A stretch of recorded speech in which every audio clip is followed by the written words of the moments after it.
Assalamualaikum warahmatullahi wabarakatuh. Selamat datang di Bicara Pajak bersama saya Faris Justian. Di video kita kali ini kita akan membahas tentang seputar PT Perorangan, yang mana ini adalah sebuah bentuk baru ya. Kalau yang biasa kita kenal itu kan kalau untuk subjek pajak badan itu kan ada PT, CV, kemudian ada firma, koperasi, yayasan dan sebagainya. Nah, setelah adanya Undang-Undang Cipta Kerja ini, ada satu bentuk usaha baru atau bentuk badan baru, yakni adalah PT Perorangan. PT, tapi yang memiliki adalah orang pribadi, satu orang perorangan saja ya. Jadi kan normalnya kalau sebuah perusahaan itu kan dimiliki paling tidak dua atau lebih orang yang tergabung di dalamnya. Nah, di PT Perorangan ini satu orang, misalkan saya, sendiri itu bisa membuat perusahaan sendiri gitu. Tentu saja dengan modal yang jauh lebih kecil dibandingkan dengan kalau misalkan kita membuat PT atau CV gitu ya, seperti itu. Dan untuk kewajiban pajaknya ini seperti apa gitu. Nanti kita akan bahasnya mungkin kita bandingkan dengan misalkan dengan PT biasa atau dengan orang pribadi biasa gitu ya. Jadi antara PT ini dengan orang pribadi ini itu kayak digabung seperti itu. Nah, kewajiban pajaknya terkait dengan PP 23 tahun 2018 itu seperti apa. Nah, di sini ada artikel dari DDTC ya, dari DDTC. Nah, artikel ini menyebutkan bahwa DJP sebut PT Perorangan hanya bisa pakai PPh final UMKM selama 3 tahun. Nah, kalau kita bandingkan dengan aturan umum terkait dengan PP 23, itu kan PP 23 atau PPh final UMKM ya, itu kan kita bagi timelinenya menjadi tiga waktu ya. Untuk orang pribadi itu jangka waktunya adalah 7 tahun dari sejak dia terdaftar atau dari sejak 2018 kalau memang terdaftarnya sebelum itu, sebelum 2018. Kemudian kalau untuk CV, firma, koperasi, itu jangka waktunya adalah 4 tahun.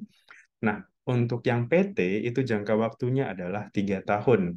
Sama ya, startnya itu sama dari sejak dia terdaftar atau dari sejak PP 28 PP 2018 ini berlaku gitu. Jadi kalau misalkan kita mendirikan sebuah PT baru gitu ya tahun 2022 ini, maka dia masih bisa menggunakan PP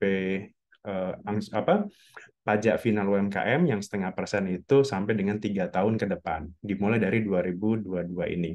Tapi kalau misalkan kita sebagai PT gitu ya, kita sebagai perusahaan sudah terdaftar dari sejak 2015 misalkan, maka artinya 3 tahun ini dihitungnya dari tahun 2018 atau dari sejak PP 23 2018 itu disahkan. Nah, kalau di sini, kalau kita baca berita di sini, berarti PT Perorangan ini itu disamakan. PT Perorangan ini disamakan dengan statusnya adalah PT biasa seperti itu. Jadi kalau di sini wajib pajak perseroan perorangan atau PT Perorangan tadi ya hanya boleh menggunakan skema pajak UMKM selama 3 tahun saja, bukan 7 tahun yang seperti orang pribadi. Jadi artinya di sini PT Perorangan itu tidak sama dengan orang pribadi. Jadi kalau orang pribadi kan itu sampai 7 tahun tadi ya. Nah kalau PT Perorangan itu sama dengan PT biasa seperti itu. Jadi jangka waktunya adalah 7 tahun sejak PP terbit atau dari sejak wajib pajak dia terdaftar. Tadi ya, apa namanya, skemanya seperti tadi ya. Misalkan kalau terdaftarnya sekarang 2022, maka dia masih bisa menggunakan sampai tahun 2022, 23, dan 24 gitu. Artinya 3 tahun sampai 2024 nanti. Nah, kemudian di samping itu selain dia tidak bisa menggunakan skema 7 tahun tapi harus 3 tahun, skema berikutnya adalah PT Perorangan ini tidak diperkenankan atau tidak dapat menikmati fasilitas PTKP yang 500 juta untuk yang UMKM orang pribadi ya. Jadi kan kalau kalau sekarang per 2022 kemarin itu kan untuk orang pribadi yang skalanya UMKM itu kan dapat batasan PTKP sebesar 500 juta. Artinya ketika omsetnya itu masih di bawah 500 juta, maka dia tidak perlu kena pajak. Tapi kalau di atas itu, baru selisihnya lah yang nanti harus bayar pajak. Itu kalau dia orang pribadi. Nah, di PT perorangan ini ternyata itu tidak disamakan ya, gitu. Artinya tadi berhubung ini disamakan dengan PT, maka ya dia tidak bisa mendapatkan fasilitas yang 500 juta ini, gitu. Jadi orang pribadi itu boleh ya memiliki peredaran bruto sampai dengan 500 juta dalam 1 tahun pajak gitu. Itu maka dia tidak perlu bayar pajak gitu. Jadi setahun kemudian tahun depannya di reset lagi gitu, di reset lagi dari nol lagi sampai dengan 500 juta, maka itu tidak dikenakan. Di atas itu baru dikenakan. Itu untuk yang orang pribadi ya, ingat. Nah, untuk yang PT perorangan ini ternyata itu tidak mendapatkan perlakuan seperti itu gitu. Nah, sebenarnya PT perorangan itu seperti apa sih gitu ya.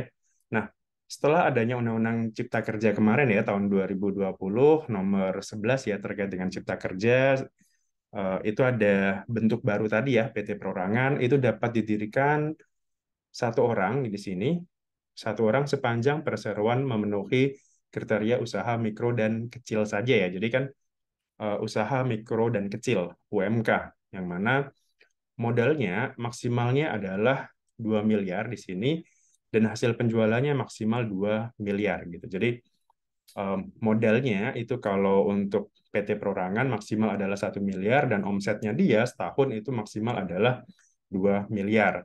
Sementara kalau dipajak kan kalau untuk omset UMKM itu kan di atas di bawah 4,8 miliar ya gitu. Jadi ini masih masih sesuai dengan kriteria UMKM tadi kalau dipajak gitu ya.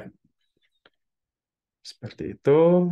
Kemudian kalau misalkan ternyata PT Perorangan tadi ya, misalkan sudah tidak memenuhi syarat UMK, katakanlah ternyata omsetnya sudah melebihi 2 miliar nih, maka mau nggak mau nanti harus berubah badan hukumnya bukan lagi menjadi badan perorangan atau PT Perorangan menjadi PT biasa ya, seperti itu. Jadi harus melakukan perubahan bentuk hukum seperti itu.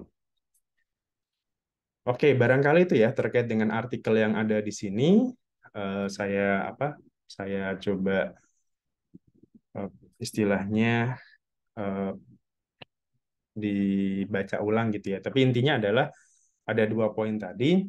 Yang pertama adalah PT Perorangan ini disamakan dengan PT yang menurut ketentuan perpajakan gitu ya. PT yang disamakan dengan ketentuan perpajakan. Kemudian berarti gimana? Berhubung PT Perorangan ini itu eh, termasuk ke dalam UMKM, yang mana itu kalau di ketentuan di Cipta Kerja itu adalah omsetnya maksimal 2 miliar dan modalnya maksimal 1 miliar, maka dia bisa menggunakan skema PPh final 0,5% atau PPh final menurut PP 23 tahun 2018. Tetapi jangka waktunya itu tidak sama dengan orang pribadi. Jangka waktunya itu disamakan dengan PT biasa, yakni 3 tahun. Dari sejak kapan? Dari sejak dia terdaftar. Gitu. Kemudian pertanyaan berikutnya, apakah dia dapat fasilitas PTKP yang 500 juta itu? Jawabannya adalah tidak ya, karena tadi ya, itu hanya digunakan untuk yang orang pribadi. Sementara ini PT Perorangan itu kan PT biasa, seperti itu. Oke, barangkali itu sekitar sebuah informasi saja ya terkait PT Perorangan. Jadi bagi Anda yang memiliki PT Perorangan saat ini, silakan Anda masih bisa menggunakan skema PPh final 0,5% itu paling tidak sampai dengan 3 tahun ke depan. Kemudian nanti seperti apa pelaporan pajaknya, seperti apa pembuatan laporan keuangan, pembuatan pengisian SPT tahunannya, nanti mungkin kita akan bahas di kelas pajak berikutnya ya terkait dengan PT Perorangan. Termasuk juga misalkan kalau Anda seorang PKP dan sebagainya, apa yang harus Anda siapkan ketika Anda harus bikin faktur, harus lapor SPT masa PPN, dan sebagainya. Mungkin itu akan kita bahas di video berikutnya atau kelas pajak berikutnya. Dari saya, terima kasih atas waktunya, dan sampai jumpa lagi di video saya berikutnya. Assalamualaikum warahmatullahi wabarakatuh. Salam.